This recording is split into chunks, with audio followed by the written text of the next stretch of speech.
Hello there. So, good morning, everyone. Welcome to today's session. We are going to be looking at how digitalisation transforming process infrastructure within higher education. So, my name is Connor Murphy. I'm one of the solution consultants here at SAP Concur. I'm also joined by a couple of other people today. So, we also have Jason Grunin, who is our Principal Value Delivery Lead here at SB Concur. And I'm also joined by Nicola Nesta, who is the Deputy Finance Director at the University of Portsmouth. Guys, would you like to introduce yourselves or add anything at all? Hi, thanks for inviting me along to this session. I'm Nicola Nesta. I'm the Deputy Director of Finance, as Connor said, and I'm really excited to be here today and look forward to answering some of your questions later. Thank you. Thanks, Nicola and Connor. Jason Grunin, Principal Value Delivery here at SAP Concur. Prior to coming here, I worked in the university space in the United States here in Tulsa, Oklahoma for almost 10 years, ran a finance and IT implementation of the Concur suite, spent many years dedicated to that space and looking forward to speaking with you all today. Brilliant. Fantastic. Thank you, Jason. Appreciate that. So let's move forward then. Let's have a look at the agenda for today. So we've just gone through the welcome introductions. Hello to everyone. We're then going to be moving into what we see as the priorities for 2022, as well as going into some of the value pillars within higher education. So myself and Jason will be coming off those sections. And then we're going to move into Nicola, who's going to be looking at where is business transformation playing its role in academia. She's been giving her expertise and opinion on that section. And then towards the end, we're going to be going into the Q&A side of things. So we do have the Q&A box, the widget feature here within On24. So feel free to drop your questions in now, and then we'll tackle them at the end. And then lastly, we've got some takeaways as well. So let's move forward then. So as I said, we're going to be looking at what we've seen as some of the priorities for higher education within 2022 from what we see from our customers and what we pick up with SB Concur. And as you can see, we've got sort of four main sections with some divisions as well. So we can see here that we've got the sector objectives, and as you can see on the screen, this is to serve all citizens with efficient responsive and consistent services. So this is where we want to sort of enable and help universities have that tech and that ability to be able to serve the students, the staff, and the academics with the latest and greatest technology that we can, because a lot of universities that we've come across work really well in promoting tech for students and everything for the sort of the front-facing side of the university. But what we've come across a little bit is that sometimes some of the back office procedures and the systems within the university, from a sort of infrastructure side of things, they're more lacking. They're not necessarily up to date with where a lot of it would like it to be. And that kind of ties in with a lot of the digital transformation side of things. So we're seeing a lot more universities take this on as a project, looking to sort of revamp all the elements I just mentioned. You're looking at restructuring and how do we change and improve and make the university more efficient. As I said, not just from a university side of things, where it's like research and teaching, moving into finance and HR and people records and all that kind of stuff.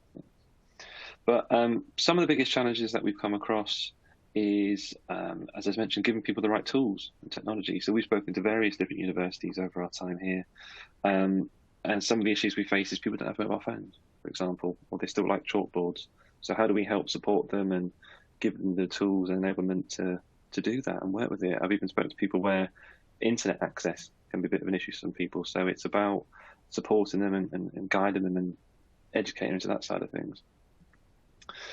We also have some challenges where it's being able to scale up. And I think the lockdown and COVID definitely highlighted some of the issues there. It really forced people to sort of jump and really have to scale quite quickly and move into new ways of working. So they can have, again, as I said, new and improved, better systems to be able to do that. That's where we can definitely support and help the likes of Nicola and her colleagues. Then moving into some of the sort of minimum required capability stuff that we see in higher education, that some of the big things that they want to sort of be able to tackle, it's digitalising, so not eliminating paper, being able to reduce risk, increasing that mobile adoption, as I said, and having visibility of all spend, as well as being able to sort of hear the policy and compliance. And I think one thing we do come across an awful lot is what's something that we've sort of heard, and we pick up an awful lot of people we speak to, is that academic freedom. It's someone's research grant. It's the way they manage their spend. It's their research project. So we've got to kind of let them crack on with that and deal with it in the way they need to, but also with the way the university needs them to work. So we're working with universities to help them find that middle ground, that balance, to be able to support and help them with the academics and with the students and with the staff and everyone in between there. Jason, have you got anything to add around this slide, or should we move forward to the value pillars? I'll cover it on the next slide, Connor. Okay, fantastic. Let's move forward then. So let's have a look at the value pillars then. So over to you, Jason.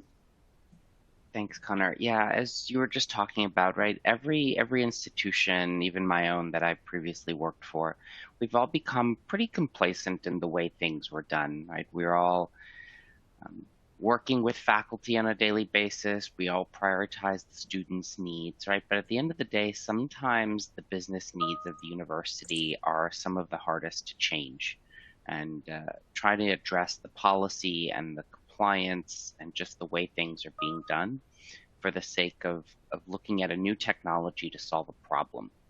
So SAP Concur has 4 value pillars that we try to frame all of those challenges under from a spend management perspective: controls and compliance, spend governance, employee experience, and expansion and optimization.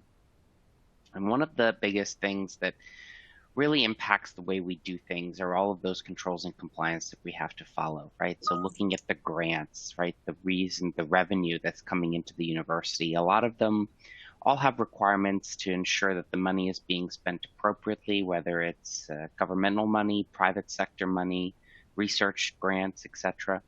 So ensuring the policy is met, because the last thing that any institution really wants to have is a front page article based on some financial record release that allows details of expense transactions to really get out there, and you want to ensure that all employees are compliant. And that occurs in both private and public sector, or private and public institutions.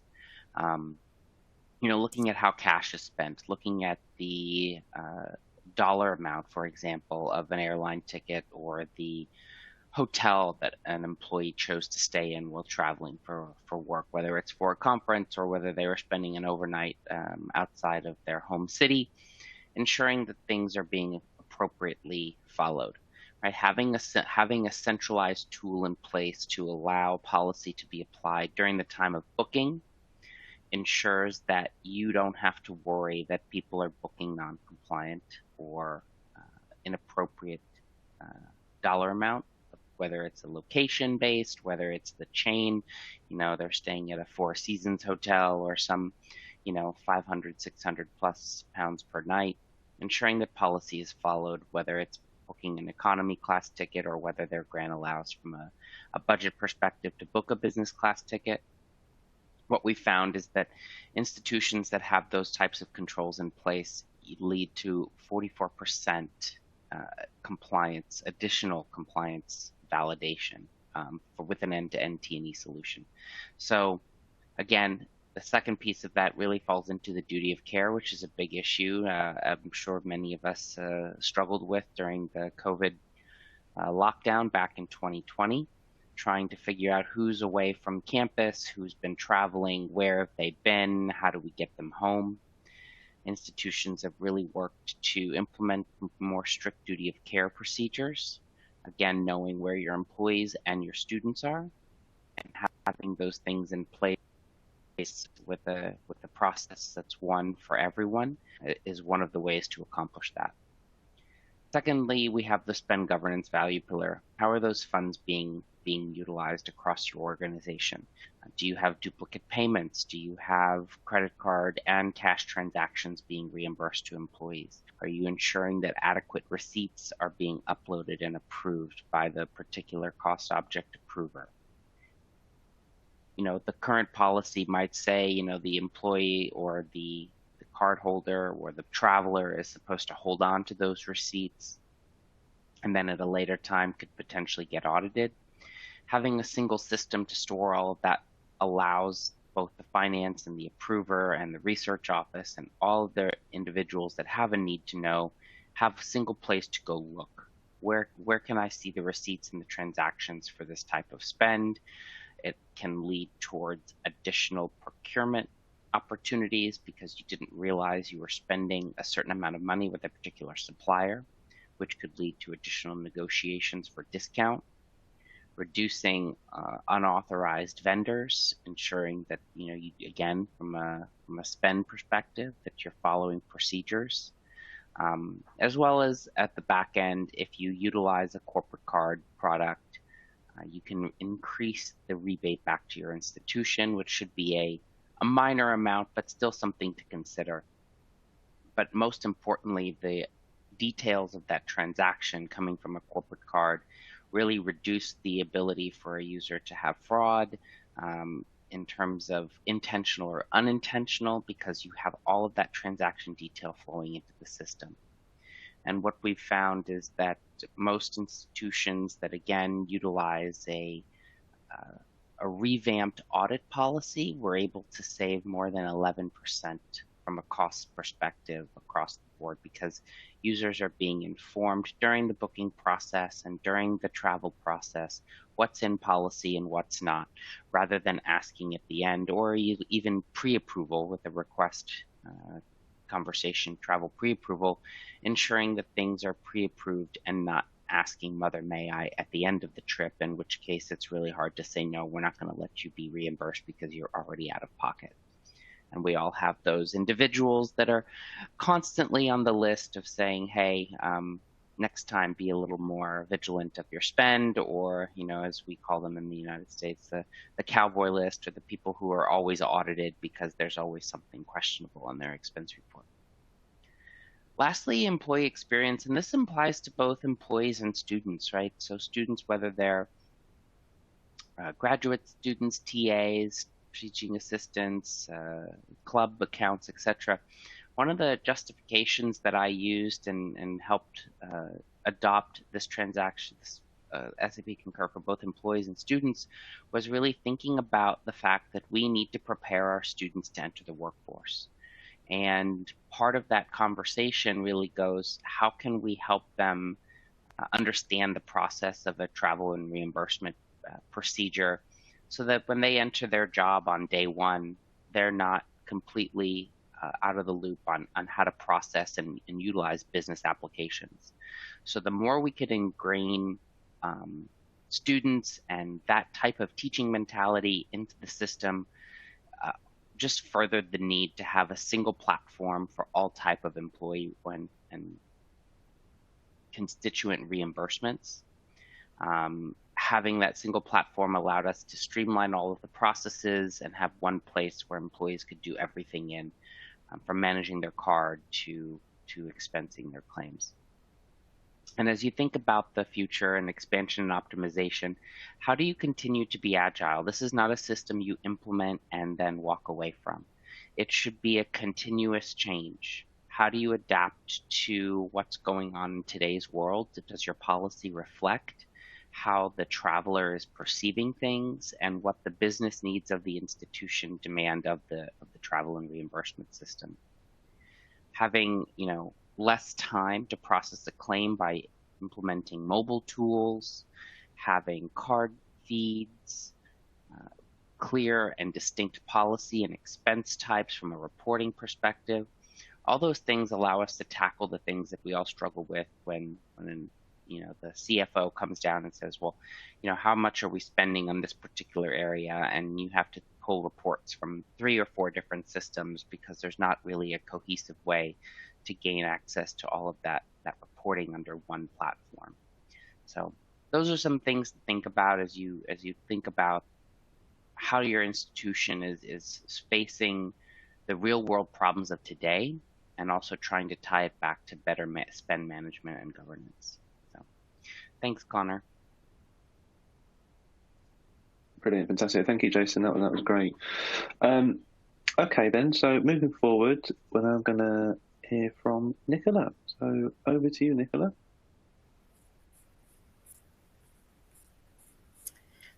Morning, everybody. Thank you, Connor.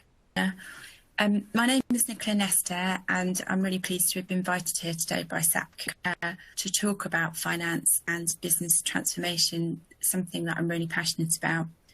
I'm very new to the world of academia and to my role at the University of Portsmouth. My previous employment experience spans UK manufacturing and the utilities sector, but I've recently joined the university as Deputy Director of Finance, and my role here is to lead the finance system teams, and I'm also in charge of the finance transformation programme, which includes the launch of a new finance system. Just a bit about my background. I'm a fellow of the Chartered Institute of Management Accountants, and I'm also Lean Six Sigma qualified, which hopefully stands me in good stead to be talking here with you today. In many of my most recent roles, I've held senior management and finance positions. I've also had the pleasure of heading up operational excellence functions, which really demonstrates that finance and business managers have a part to play in the direction that transformation programs take. My roles tend to always involve some systems change, configuration, or implementation, as well as defining, reviewing, and challenging processes, always with the aim of delivering more for less. Although my employer is new to me, there are many consistent themes that I've come across in both this academic institution and also in the big corporations that I've worked in. The first is that there is an overwhelming drive nowadays for efficiency and for us to be achieving more and for that to be costing us less. In today's world, this has been focused around the use of technology and then pushing that technology so that it's doing as much as it can for us. In my experience, gone are the piecemeal bits of software, and we're now looking for something that is as integrated as possible, although not always an ERP system. There's also a strong focus on system utilisation rates to ensure that we push the technology that we have, a push for automation, the use of APIs, but also a real focus on the end user experience. More and more, this is really relying on an environment of self-serve, something that sounds good in theory, but isn't always popular. Self-serve comes with an expectation that employees and our colleagues are tech savvy and happy to be part of this process. This is one difference that I've witnessed within the world of academia. As such, it's important to create training programs for your teams to keep them up to date with Excel skills and their general online capabilities, or in my experience, you will not be able to move away from teams of administrators or teams of reporting specialists. SAP Concur is a project that I'm very familiar with and have implemented it twice before. The University of Portsmouth uses both the travel management and expenses functionality of Concur. This system was launched 3 years ago, which is prior to my time, but during the launch period, our users' ability to use the system has unfortunately been limited by the pandemic, but now we use it for all of our travel and expense claims. As the world has opened up to travel, we are seeing our claim numbers rise significantly. The benefits of Concur to the university are wide-reaching, not only in terms of our expense submission, but also on the risk management and duty of care side of things. Wherever I've worked, SAP Concur is a product that's always on the wish list. So things have to evolve, and things have to evolve in a way that makes things better for all of us. Transformation is there to drive better results across a spectrum of measures. Transformation is all about evolution and the type of evolution that has to suit everybody. The us here really is our colleagues, our stakeholders, and our customers. Although in academia, there are systems that also impact our student population, so SITs, for example. Transformation programs like this are there to drive better results across a spectrum of many measures, whatever those measures are. Now, we all know that these are most commonly profit margins or cost savings, but we must not forget that quality of the goods and services that we deliver is key. However systems that look and feel can really make an impact to the student experience. And to this point in the university, I have become aware that business transformation has two faces. The back end team, so the people in finance, but also the students, and it's that end user experience is essential to get right for both groups of users. Transformation means we put ourselves through the disruptive challenges of today and tomorrow for the benefit of the future. It is essential and we can never stagnate.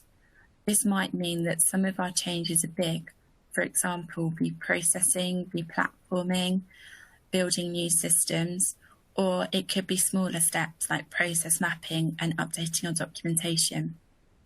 Stakes can be high and sometimes the pace is intense, which is why business change specialists and a good communication strategy go hand in hand with the ability to succeed. We must remember that communication means different things to different users.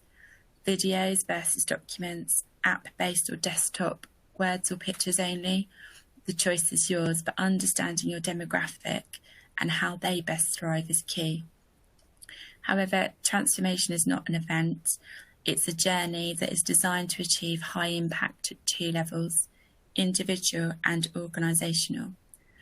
Transformation journeys start with a critical question or challenge.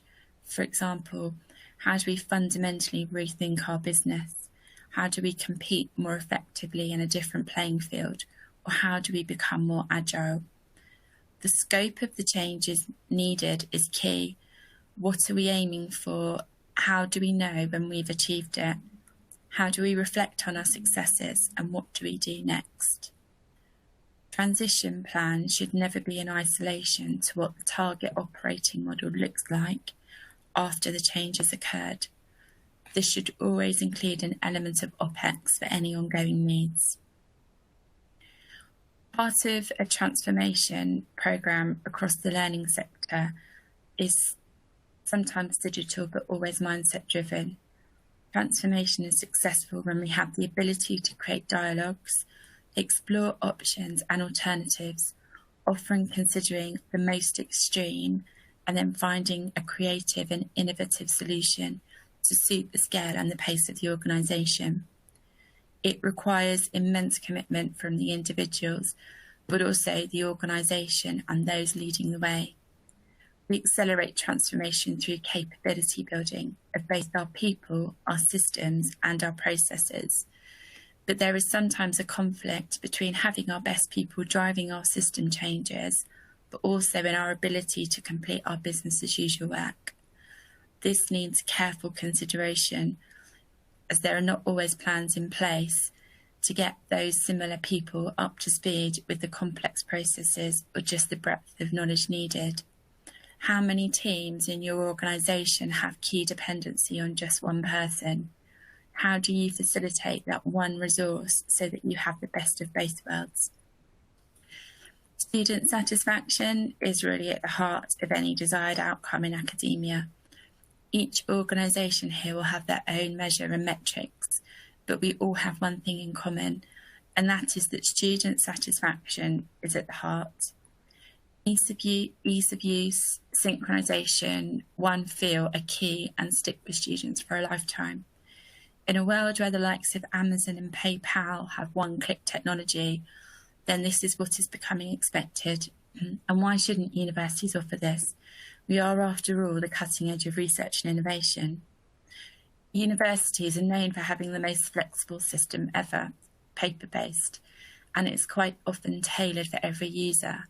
However, this costs money for us to facilitate. Regardless of the environment or the industry, across manufacturing, utilities, and the education sector, I found that fulfilling your customer needs, be that internal or external, has to be the end result. Lean Six Sigma places value on customer delight, which is the importance of knowing what the customer wants and delivering the right quality they expect at the price that is right for them. In many organisations, Lean Six Sigma has been adopted, and I'm in the process of rolling this programme out across my teams at the university. This is something that I've done before and really rate the benefits. This understanding of process mapping, problem solving, and understanding the value-adding steps is key to our transformation approach. I'm happy to talk to anybody about Lean Six Sigma and the adoption of it afterwards if you'd like to know more. So just moving on to the next slide, where is business transformation playing its role today in academia? We would have all have experienced the COVID-19 pandemic in different ways, but the one thing we will have in common is that our ways of working will never be the same again. And we had to make some of those decisions and changes quickly. To do this, we transformed our services and our delivery without even originally planning to. There are also certain financial pressures in the university sector that may not have been felt before. Whilst many corporations have been looking at reducing costs for years, it is, in my opinion, something that is new to the university, and there is a lot of catching up to do. This can evidence itself in different ways. For example, needing to streamline processes, one way of working for all, a move to technology, even a more self-serve approach, can all be game changers for some, whilst others in our professions have been dealing with this day in and day out and are light years ahead of us. Transformation can allow us to assess our products, our delivery, and our many ways of working across every school, faculty and support function. We can be bold in our approach or start to make small steps. What is right for one will not be the way forward for all, but it is important to start somewhere and to be consistent. It is also key that transformation programmes are well thought out and any business cases are fully investigated and use data as any evidence for cost savings. Having a belief that something can save admin time and reducing headcount might come back to bite you. Any changes should be considered carefully. A period of adjustment or bedding in after any change should be allowed before any cost-saving measures are taken. It is also essential that the outcomes of transformation are used from top to bottom within the organisation. For example, new processes should be tested and used by the highest and the lowest people in the company, from those who use the system daily to the once-a-year brigade. The key is to know what transformation will deliver. At the University of Portsmouth, we started to think about our processes as customer journeys. And what does the customer need to do? For example, if a colleague needs to book holiday, they want to do that and book their day off in as few steps as possible. There's no need to overcomplicate things just because we can. Business transformation is shaping the future of how we work. In some academic settings, it is essential, and in many organisations, it means survival. For it to work, we need to have a strong purpose where our aim is beyond making money. And then we need to prove that what we can do, what we say we can do. Once we achieve our purpose, this then influences who we attract, how we motivate, and how we work to retain our people, both staff and students. Success comes from building the commitment to a vision and building awareness of this across all levels. This happens through our communication style, how we bring the organisation along with us, and our investment in people to deliver. It develops into a business model where we are resilient, transparent, and open to change. We don't know what the future holds or looks like, but we know that we have to lead our teams and our students through that and onwards to success. Of course, accountability is a large part of any programme. This is to our board, our steering groups, team members and students, to name but a few. Transformation programs change how organisations use people, our processes, our technology, our physical infrastructure to develop capabilities to meet their mission. It requires accountability of resource, be that old or new. Diversity in the board and at the executive management team drive a balanced approach to the type of goals that we want to achieve and how we go about doing that. So if a strategy lays out what needs to be done, then a culture prescribes how we will get that done. It is time to put as much energy into transforming the organisation as we do into the product. Training and clear documentation are only a few examples.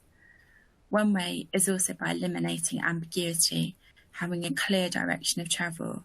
Less clarity means less buy-in.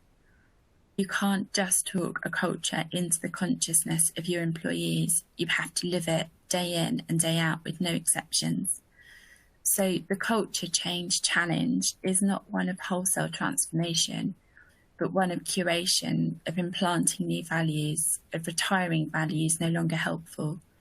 For example, we now have one way of working for some of our processes, not a flexible approach that is tailored to all. This is against the efficiency mindset and is expensive. If the VC hasn't made it a priority and isn't leading by example, it's never going to work. When cultural values block the change, let data emerge as the solution. So before I hand back to Connor and Jason, just a final thought from me. Change is what you do when you have no options left, but don't wait until change is about survival. Thank you. Fantastic, brilliant. Thank you, Nicola. That was amazing. That was really great. Okie dokie. So I think now we're going to move into the Q&A side of things. So we've had a few questions come into the chat. We'll try and get through all of them and sort of tackle them one by one.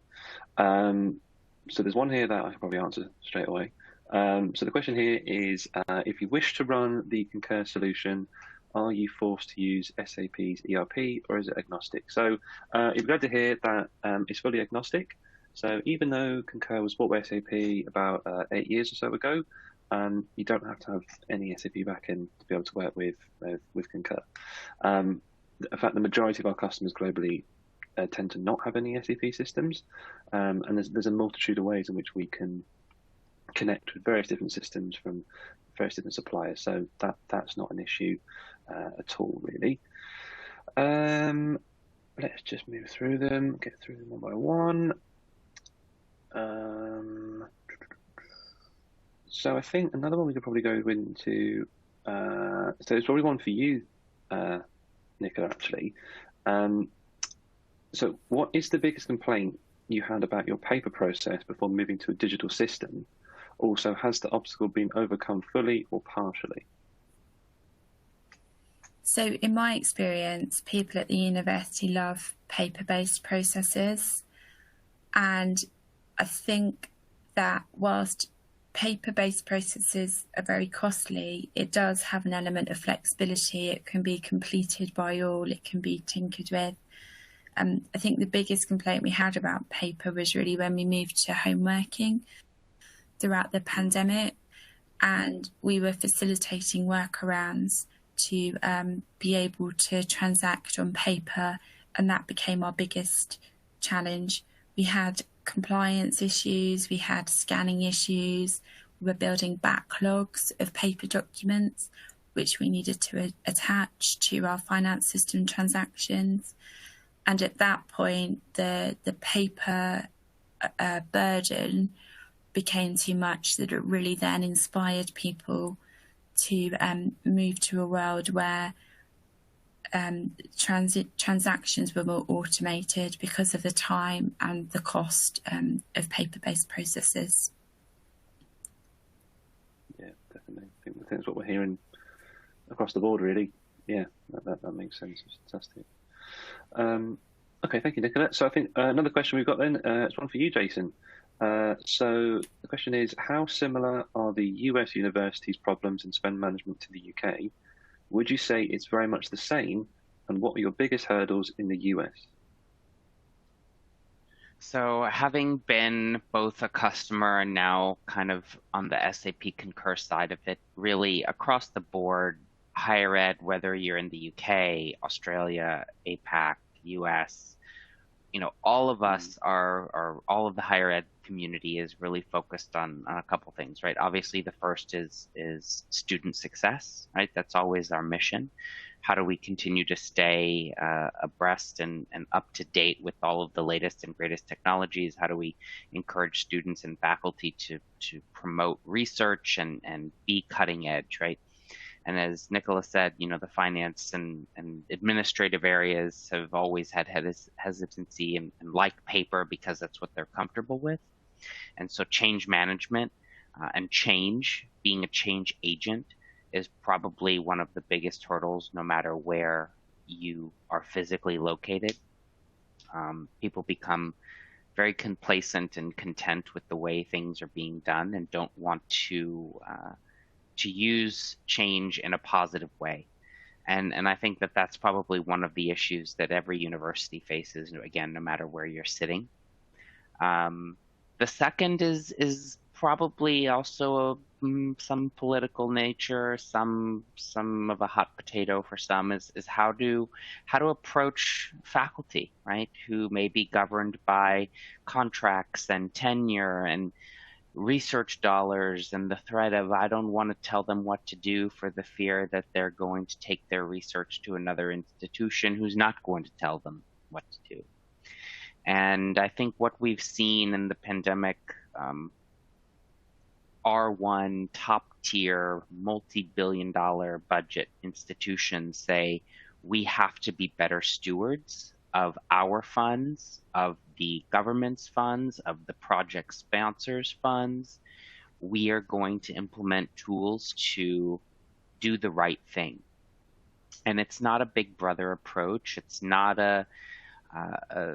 we're telling you what to do, but we, as Nicola said, are modernizing our back end to enable access to things from anywhere, to enable the agility and the flexibility to submit and delegate and have compliant audit trails and logs, and the ability for self-service, to have everything in one platform.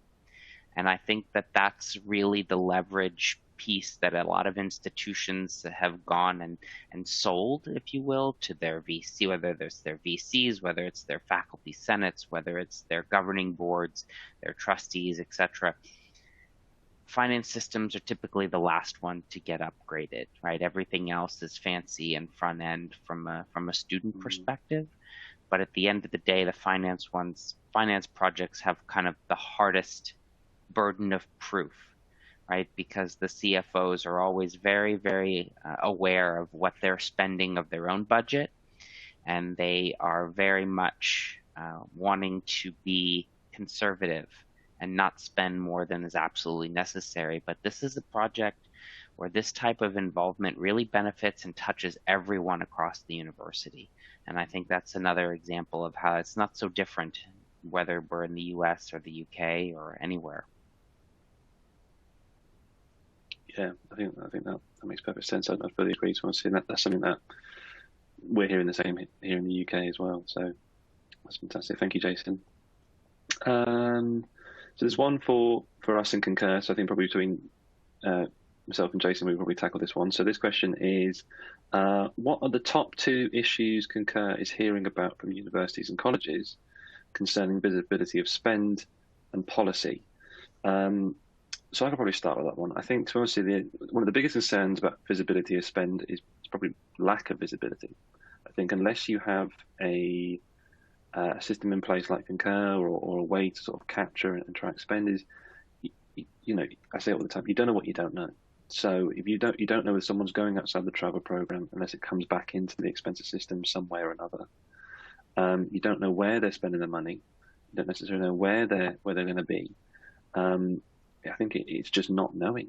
I think people are blind to it until it comes into the finance side of things, and it's too late. It's already happened. So I think also without an element of any sort of pre-approval or prerequisite to, am I allowed to spend this? Is this okay? Does this align with budget?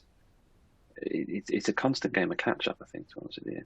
And I think another one, again, with just on the second point here about policy, this goes back to what we've mentioned, all three of us, throughout the session today, is to Jason's point just a second ago, it's hard to try and force an academic to stick to policy when it's their research project, it's their grant money, it's their sort of focus, and it is that risk of don't want to rock the boat too hard, because as Jason said, they might leave, might go somewhere else, and it can affect a whole range of things. So it's trying to find that balance between, you have to adhere to the policy to as much as possible, but at the same time, if you need to travel with a particular supplier or a certain class of fare, or you have to attend this location, there's got to be that middle ground. And I think that's some of the issues that we're hearing. It's just a real balancing act, I think. Jason, anything to add on that point around feasibility of spend and policy? Yeah, I think everything is a balance, right? At the end of the day, the institution has to do what's right for themselves, right? And using that and keeping that in mind, right, to dictate how employees are never going to be able to control and dictate how the university spends its funds in any other realm, right? And that kind of approach in most other situations really doesn't work. It's not sustainable, right? And the institution is foregoing discounts from airline vendors, from spend management, from procurement, because you're not utilizing that buying power to push all of that spend through a particular channel. I think the same potentially from a reimbursement and tax problem, right? From a policy procedure, are claims being submitted in the right amount of time? Or how many, from a sustainability play, how many copies of an expense claim are sitting somewhere on campus because this department wanted to keep a copy of it for their own, records? The paper involved, the intercampus mail, the paper receipts, the footprint of your T&E program, is it measurable, right? All of those things have become, change agents here to drive compliance and to a new platform. And I think the same could be made for many of our UK peers. Absolutely, no, 100%. I think on that similar vein, then another question we've got linking back to that one just there was, this is one for you, Nicola. How was your policy affected during COVID? Did everyone stick to it? Yeah, so as I previously mentioned, I'm quite new to the university, so I wasn't actually in post during COVID. However, our travel became limited and we didn't really see any claims of any quantum. If I just reflect on my experience, what I've seen of the policy so far at the university, I think of it more as a guide. So the big corporates that I've worked in, the policy are the rules, and you wouldn't go outside of the policy, or if you did, it would be at your own expense. What I see at the university is a much more flexible approach, and almost like the policy is there for a guide. We don't necessarily always reject claims out of policy. And what that does then lead us to do is either a P11D tax submission or a PSA tax submission, so that we are compliant from a personal and corporation tax perspective. It's quite unique, I think, to certainly this setting that I've been to, but we understand that some of the weird and wonderful places that the university staff go to, not everything can be systemised. And we try to work then with best endeavours around the policy. But I would say in general, it's one of the tricky things about working at the university is that our policy has grey areas, and they are there to best suit the research needs of the academic staff. Yeah, definitely. And I think this is one thing that we've seen quite a bit, and something you and I spoke about, Nicola, with our work together, is that I think the world shut down for sort of 2 and a bit years, didn't it? So I think the way everyone travelled then versus now has dramatically changed. So I think the way people want to travel, what they think is going to be acceptable. If I want to stay in this hotel because I know that I can get a better rate, or it's safer, or it's closer to a destination, I'm going to do that. There's a bit more money. That's my welfare. That's the way I want to do it. So again, it's trying to find that balance, and it's understanding how the world's changed. How do we catch up with that? And then also, how does that reflect in the policy? And then how do we implement that into Concur to sort of marry them all up together? So yeah, I think that's one we're facing with all the people we work with, definitely. Yeah, definitely. So I think we've got just a couple more questions. So one of them here, I could probably tackle this one actually. So does Concur build and deliver training as the product is being rolled out for staff? So actually Concur, we have a website that everyone can access now. You don't have to be a customer. It's called concurtraining.com. And that's full of a wealth of information for the user, approver, administrators across all the different product suites. It's got guides, FAQs, and videos going through things of how to sort of start a claim, how to capture mileage, how to configure a site. It's got everything you need. So that's a great resource to start with. But one thing that I've personally done with a couple of different customers here in the UK is we've gone down the route of more sort of bespoke, tailored videos, because we know that change management, particularly within higher education, is a bit of a sensitive area, sort of thing, because as we've mentioned, if someone's got a paper-based system and it's manual, and we've done it the same way we have done for 15, 20 years, and we have academics who like doing things a certain way, moving into the realms of something like a Concur product is a big change, right? So if we can make it as simple and as smooth and as easy as possible, that's what we're going to work with you to do. So during implementation, during projects, the people on the team go through training and they understand it, so we can mitigate a lot of that stuff internally. What we've done is we've created, as I said, custom training videos to sit on an intranet or sort of a help page somewhere, which we can link back to the tool internally. But it'd be videos of the university site. It's branded their way. It's got familiar voices, familiar faces. It's got the way that their site is set up to show them that. Because even though concurtraining.com is fantastic, it's got all the information you need. As I said, it's not bespoke. It might be expense types which don't relate in there, or the process is slightly different. So if we can make it as relevant as possible, that's what we're going to work with customers to do. So that's what we're doing with Portsmouth, doing a couple of other people. We foresee that there may be issues, or as I said, change management might be a bit of a hot topic internally among the university. It's something we can definitely help and support with as and when needed. So that's a fantastic question. And I think probably one last question to go through, which probably myself and Jason could tackle. Connor, before you do, I might let me just piggyback on what you just said, though. Yeah, sure. Jason. So my advice to everyone who's thinking about this is don't reinvent everything, right? There are hundreds of universities who have implemented SAP Concur, all of which are, one of the things I loved about higher education is the interest in sharing and collaborating across the market. Everyone is willing to share. Everyone is willing to give best practices, share policy, share training material, share what worked and what didn't work. And that would be my advice on that question is go find who your peers are, find out what they're doing. And most likely they've got some great documentation that they can share with you. Or there's a group of universities that typically get together who are, publish best practices. In the US, it's the Society of Collegiate Travel and Expense Managers, GBTA, Global Business Travel Association, for everyone. Go pull best practices from your peers. And obviously Concur does provide a lot of that material, but it'll save you a lot of time, and also you'll get to hear from firsthand of how this is working for one of your peers. Thanks, Jason. Yeah, that's a great point. Yeah, and I think, definitely don't want to reinvent the wheel. Otherwise, we'll have no time to do anything. So, yeah, that's a great point.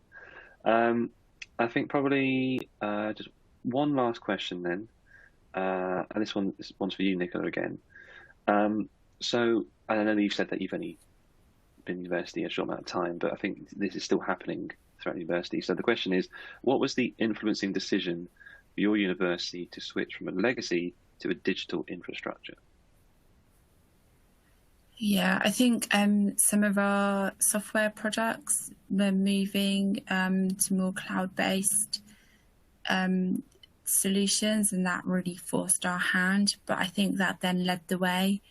I think also the pandemic, and because everybody needed to work from home very quickly, it forced us and forced our hand really to start thinking about how we can digitalize a lot of our processes. I think then as new pieces of software are coming on our radar, they are really all in a much more digital or hosted format than we've seen. So we've moved more to software as service rather than some of those CapEx spends, and that's really the direction of travel now in the university across all of our systems. Fantastic, thank you. Okay, we have one last question, sorry. Yeah, I think we've got a bit of time. This will be okay. So again, it's for you, Nicola. So sorry to put you on the spot again. So where does Concur and the University of Portsmouth play in sustainability space? So we can kind of answer that together, I think. So I think probably the best way to phrase it is how big of a focus is sustainability for the university? Yeah, it's one of our key imperatives, and we move and we strive to be sustainable in all elements of our spend and our procurement. I think Concur allows us to be sustainable in terms of generation of paper. We have seen a real drop in printing and paper costs, but also it allows us to be mindful of the journeys that we take from the travel management side. There's information that's given to our users at the point of selecting their method of travel, and it then allows us to report on some of our sustainability metrics that we have across the university, and now it's as simple as nipping into a system to look at carbon or air miles. So it's really helping us to monitor and to do better. Fantastic. Yeah, I think just to add and expand to that one, I think so when we see customers adopt travel and expense, that's one of the best ways where you get one of the only true integrated platforms for one, but also real visibility into where users are spending, how is that affecting sustainability issues. But because it's going through the Concur travel piece, there's ways in which we can sort of promote, guide, educate, filter and display various routes, fares and suppliers that are the most sustainable. And then through all the reporting and everything, that's where you can get a true picture and understanding of what does your carbon footprint look like. But I think another thing to sort of mention from a Concur point of view is through our App Centre partners, we've got a number of different partners that we work with, which sustainability is a big focus for them, where we can look to apply one part in particular, Rocket Trip, we can sort of apply like a gamification process. So it will display all the fares. If you choose the less sustainable one, you'll earn points, and those points can be redeemed for like vouchers and gift cards and stuff like that. So it's a great way to ensure that travellers are still using the suppliers we want. We're still getting the negotiated rates. We're getting visibility as it's going through the VOBT report on that. But it's given them the choice and the flexibility of how they want to impact their carbon footprint as well. And I think through other things as well, like, you know, when we have the partnership with TripIt and users adopt that side of things, there's a sustainability feature in there where you can see exactly what your carbon footprint was, how do you offset that. You know, you've had so many flights, what does that compare to sort of how many trees and stuff like that. So there's a wealth of stuff that I think I can help support and provide value in and insight, sustainability. And you're right, Nicola, it is a hot topic. I think we're hearing this all the time now. I think I saw a recent survey from Business Travel Association, where the priorities have shifted a little bit. I think a few months ago it was, okay, how do we return to travel? And people are starting to figure that out. But I think one of the higher things now is actually, how do we meet our carbon goals? How do we follow that green line? Is that what we're hearing it being called now? So yeah, big topic, but we can definitely support with that. So I think we're coming up to time. I can't see any more questions popping into the chat. I think that'll be everything. Unless there's anything else from anyone, or we have any sort of last minute questions, I think we'll probably wrap it up here. Everyone who's attended today, thank you very much for your time. Really appreciate it. Everyone, Nicola and Jason, thank you for your time as well. I think this has been invaluable. Hearing your expertise and your experience, this has been great for not just myself, but for everyone else who's attended, and I think for also the on-demand side of things. So the follow-up, everyone will be able to get a recording of this, be able to sort of review it, and then you'll also be able to sort of ask further questions later down the line as well. We'll have sort of ways in which you can ask any questions you might have forgotten about, or any parts that we can help with. So any final thoughts from Jason and Nicola? Any sort of closing statements, or are we all okay? No, just thank you for this opportunity. Thanks. It's been great to be part of this presentation today. Yeah, thanks to Nicola and Connor. I think, again, don't be afraid to ask your peers questions. That's what I did when I implemented, and most everybody is always willing to share. So thanks, Connor, for having me. Brilliant, no worries. Thanks very much, everyone. So I think we'll call it a day there. So I want to wish everyone the best, and thank you very much. Thank you.